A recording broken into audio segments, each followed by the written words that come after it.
in terms of marketing tools, cover letters are, are a big question mark in the marketplace right now. Do I spend the time writing a cover letter? Is anybody going to read it? Aren't cover letters outdated? Won't an email do instead of a cover letter? All right, let's look at these.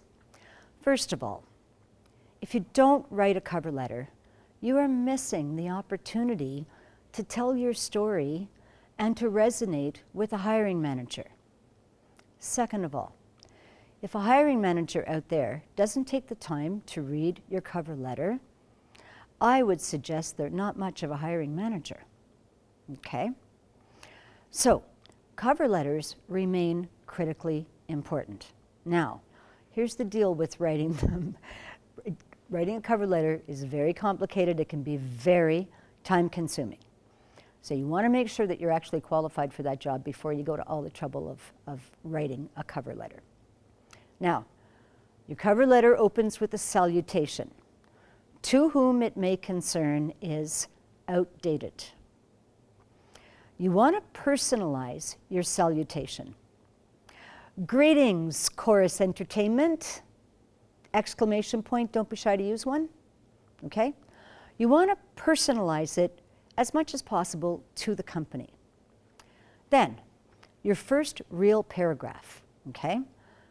You give them context for why you're applying. You don't just say, job posting number, whatever. You want to give them context. Why is it that you are applying?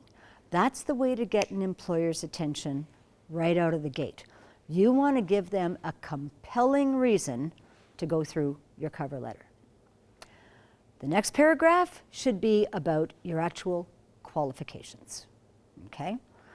The 4 or 5 top areas of the job that they reference in the job posting should be referenced in that first paragraph. The next paragraph down from there is your value adds, okay? Your soft skills, your languages, things that they haven't asked for, but that you have that can bring additional value to the proposition.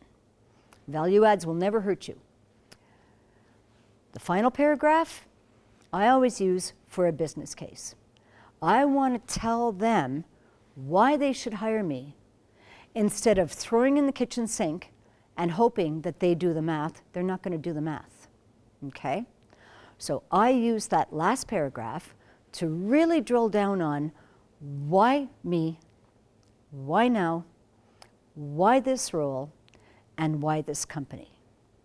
And then I give a nice, warm, personal signature, okay? Kind regards, thank you so much for your time. Whatever you want to say, make it from the heart, make it professional, but make it compelling. Because as you know, people are skimming things, and they're going to read the top and they're going to read the bottom. Now here's a little known fact.